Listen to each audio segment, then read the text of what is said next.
Tom stood in his garage on a cold February evening, his hands buried deep inside the engine of his daughter's old Honda. The sharp sound of voices carried across the driveway, slicing through the quiet neighborhood air. It was Mark again, shouting something harsh, followed by Lisa's tired reply, worn down like leather. Tom paused in the middle of tightening a bolt, listening as a door slammed hard enough to rattle the windows. "Third fight this week," he muttered to himself as he straightened slowly, his back complaining with age. Before we continue, please subscribe to the channel and let us know where you were listening in the comments.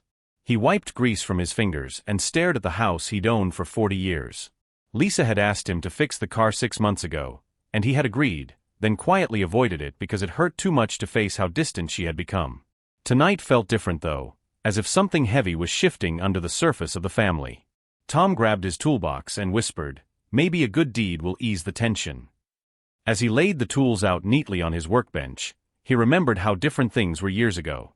Back then, teenage Lisa wore oversized overalls and handed him wrenches with bright curiosity. Now she barely looked at him when she spoke. Tom lifted the hood and snapped a picture of the engine, a habit from his 30 years as a forensic medical examiner. "Document everything," he murmured, even though he was only repairing a car now. His phone buzzed suddenly.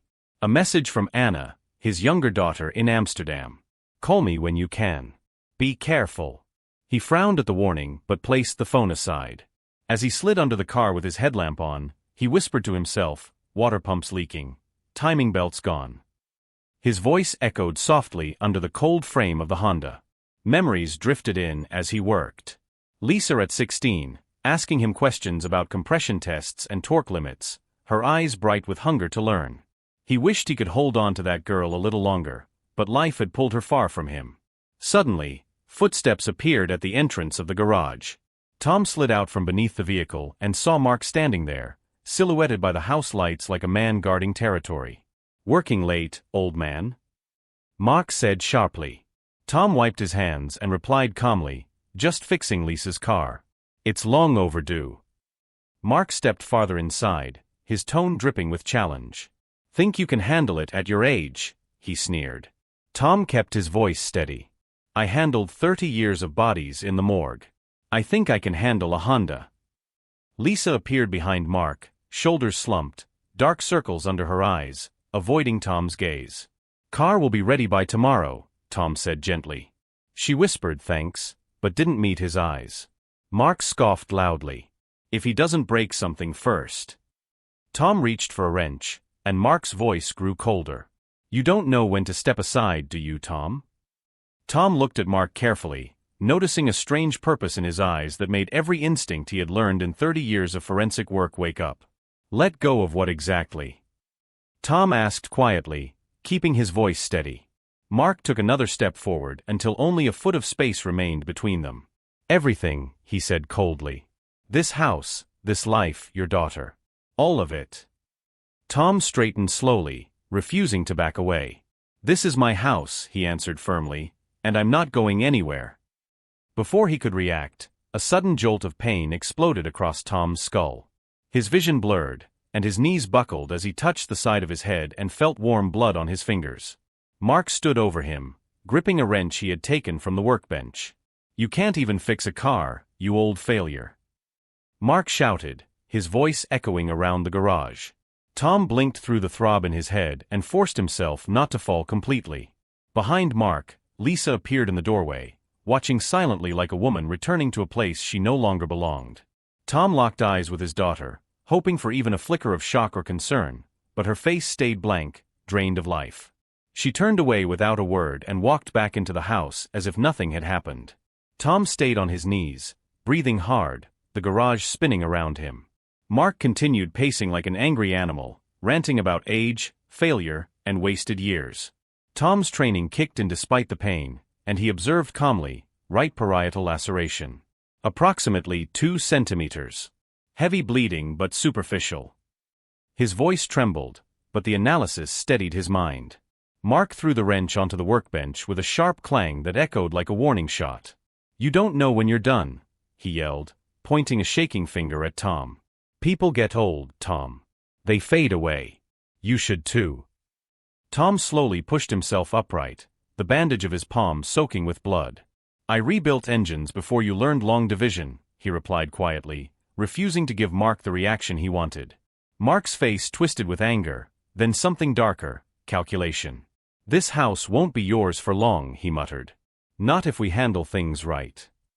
Tom listened without speaking, letting Mark expose more than he realized. Lisa agrees, Mark continued, sounding almost proud. She's ready for a future that doesn't include you. Tom steadied his breathing and studied Mark's expression with the trained eyes of an examiner reading a crime scene. Mark stepped backward toward the doorway. Sell it, old man, he said. Or we'll make this harder for you. The garage went silent when he left, the door slamming hard enough to shake the windows. Tom sat slowly on his stool, blood dripping quietly onto the concrete. Document everything, he whispered. Tom sat alone in the garage, the sting of betrayal sharper than the wound on his head. He reached for his phone with steady hands and took a clear photo of his injury, documenting the angle, lighting, and timestamp. Each click felt like reclaiming control in a house that no longer felt like his own. He photographed the blood on the floor, the fallen wrench, and the disturbed workbench. Evidence, he whispered, his voice calm and cold. 30 years in forensics had taught him one thing: truth speaks loudest when documented correctly. His phone vibrated again with a text from Anna in Amsterdam, her timing uncanny. Dad, please be careful, she wrote. Tom stared at the message for a long moment before replying, call me. When she answered, her voice was tight with worry, asking what happened and why he sounded breathless. Tom told her everything in short, clinical statements, like giving a courtroom testimony. When he finished, Anna exhaled sharply. Dad, this is serious. Listen to me, we have to plan, not react. Tom nodded even though she couldn't see him. Then we plan, he answered quietly. Anna made him promise not to confront Mark again that night, telling him they would talk the next morning.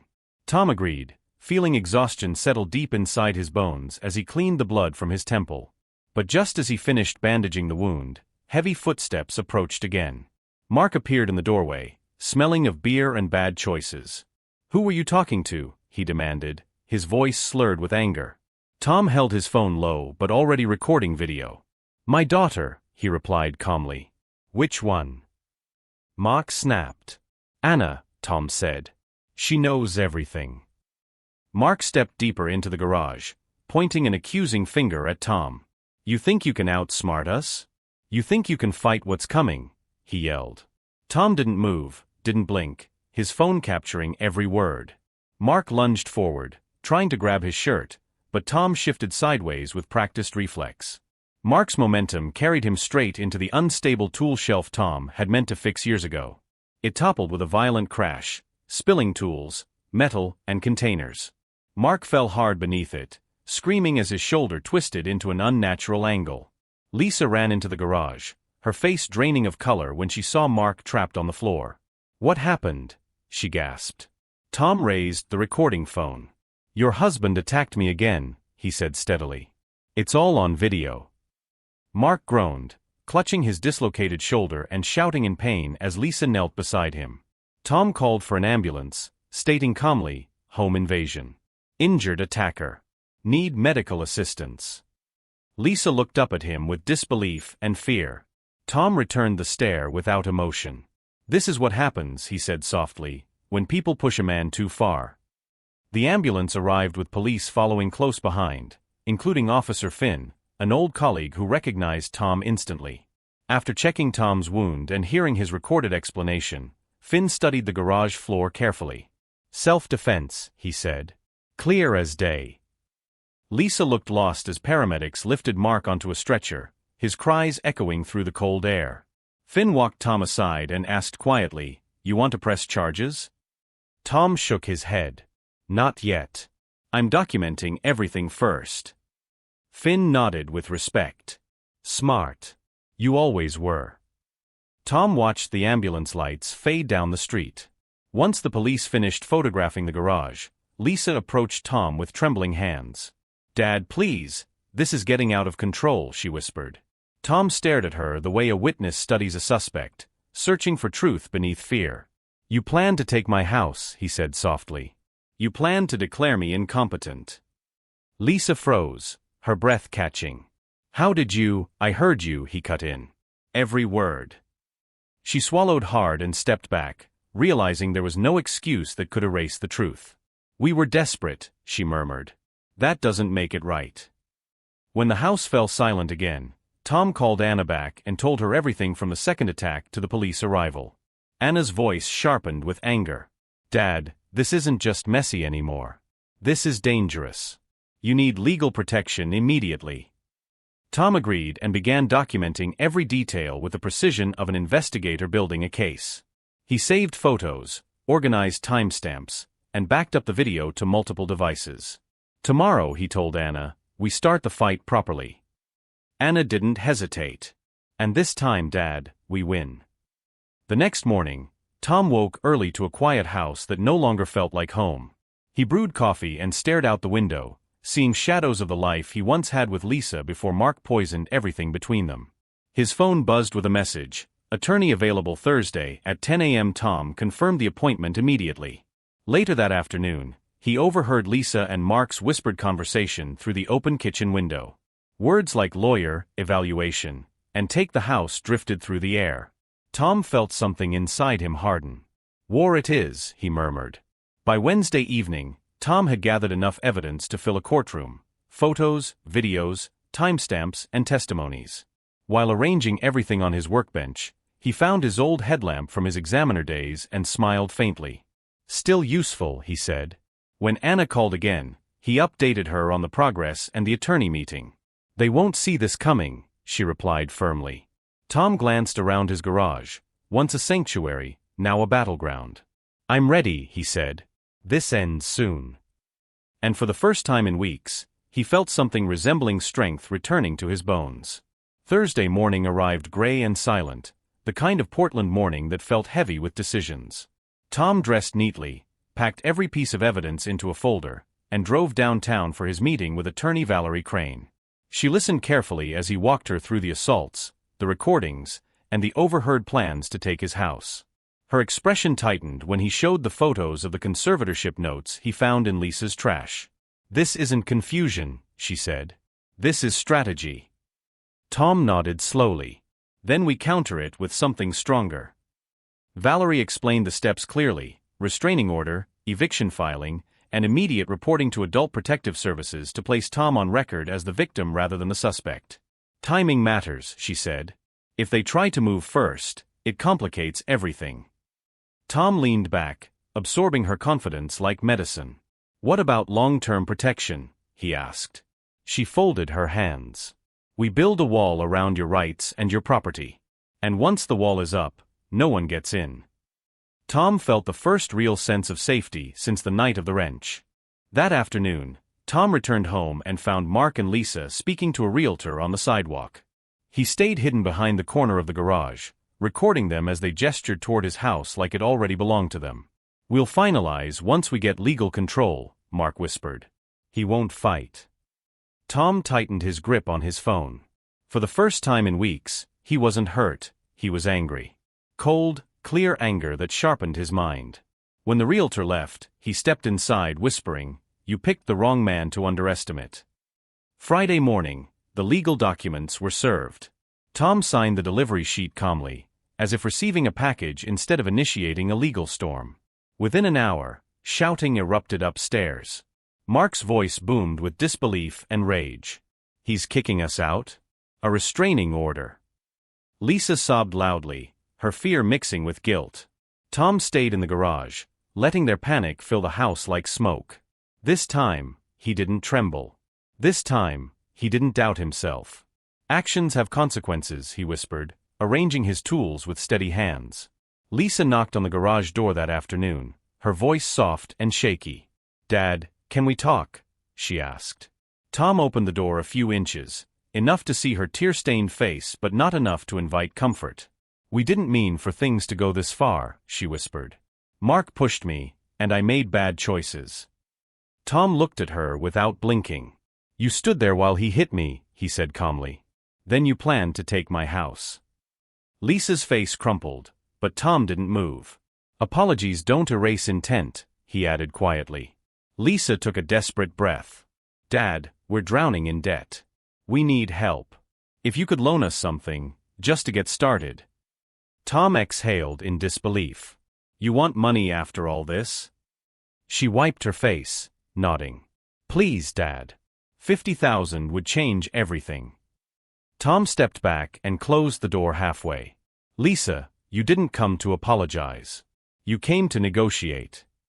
She froze, realizing she had exposed her real motive. Get out, Tom said softly. You need to leave my garage before I close this door completely. 2 hours later, Tom received a call from a lawyer representing Lisa. The young attorney spoke confidently. Mr. Garrison, your daughter is concerned about recent changes to your will and believes she may be legally entitled to challenge. Stop, Tom interrupted. She forfeited that right the moment she conspired to take my house. The attorney hesitated. Sir, your client helped plan elder abuse, Tom replied. Tell her she can challenge whatever she wants. I have evidence, and the truth is louder than her fear. He ended the call without another word. The next morning, Tom opened his mail and froze. An official letter from Adult Protective Services sat among the envelopes. His stomach tightened as he read the words, Anonymous Report of Cognitive Decline and Unsafe Behavior. He immediately recognized Mark's fingerprints all over it. But when he looked further, he saw another note. Attorney Valerie Crane has also submitted a full report on your behalf. Relief washed over him. He called Valerie immediately. They tried to flip the story, she said. But we already secured your side first. You're fine, Tom. Completely fine. The APS investigator, Patricia Morrison, arrived Tuesday morning. Tom welcomed her into the kitchen, evidence laid out in neat rows like a professional exhibit. She was polite, observant, and took careful notes. Your documentation is remarkable, she said. Tom gave a modest shrug. Old habits. Patricia interviewed him for nearly an hour before finally closing her notebook. Mr. Garrison, she said gently, there is no sign of cognitive decline. You are clear-headed, organized, and fully capable of managing your life. Tom felt his shoulders loosen, the first deep relief he'd felt in weeks. That night, long after the house settled into silence, Tom sat alone on the porch thinking about the hearing ahead. The restraining order would be the first true confrontation in front of a judge, the moment everything would shift into place. Anna called just before midnight, her voice steady and confident. Dad, I'll be there for the hearing, she said. You don't fight alone anymore. Tom looked toward the dark garage where everything began. Thank you, Anna, he whispered. Because after this hearing, everything changes. The morning of the hearing arrived crisp and quiet, the kind of day that felt like it was holding its breath. Tom dressed in a clean gray suit, polished his shoes, and reviewed his folder one last time. Anna arrived minutes later, stepping out of her rideshare with fierce determination in her eyes. Ready? She asked. Tom nodded, touched by her unwavering support.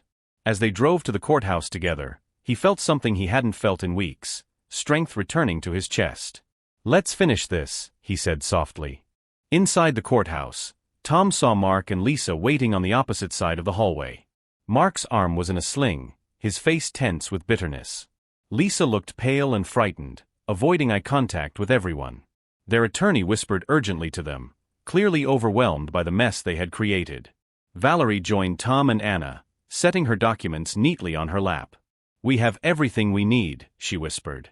As the courtroom door opened, Tom exhaled slowly and stepped forward, knowing the moment of truth had finally arrived. The judge listened carefully as Valerie presented the video evidence, the photos, the timestamps, and the medical records. She spoke calmly, clearly, and with the confidence of someone who knew she held every winning card. When the video of Mark's drunken attack played, the courtroom fell silent except for the faint whir of the ceiling fan. Mark's jaw clenched, his eyes narrowing with anger and humiliation. Lisa stared at the table, her hands trembling. The judge paused the video and looked directly at Tom. You acted in self-defense, she said. This is clear. Mark's attorney attempted to argue provocation, but Valerie cut him down with precise, undeniable facts. Mr. Garrison did not move toward the attacker, she said. The attacker moved toward him repeatedly. The judge agreed, shaking her head at Mark's weak excuses. When Lisa was asked if she witnessed anything, she froze completely, unable to answer. The silence spoke louder than any confession. Within minutes, the judge announced her decision, the restraining order was granted, and Mark was forbidden to come within 100 yards of Tom. The gavel hit the desk with finality. Outside the courtroom, Mark glared at Tom with a mixture of rage and defeat. "This isn't over," he hissed. Tom stepped forward just enough for Mark to hear him clearly. "It is for me," he replied. "The law is on my side now." Lisa approached quietly, her voice small. "Dad, please don't hate me." Tom looked at her for a long, painful moment before saying, "I don't hate you. But I can't trust you. Not now." Lisa's eyes filled with tears. She turned away, following Mark down the hallway while Tom and Anna walked the opposite direction. 3 days later, Tom watched from his living room window as Mark and Lisa packed their belongings into a moving truck. The eviction process had begun, and there was nothing they could do to stop it. They avoided looking at the house, at Tom, or at the memories they had ruined. Tom didn't step outside. He simply observed quietly, hands folded, feeling the weight of closure settle over him. When the truck finally pulled away, a strange calm washed through the house.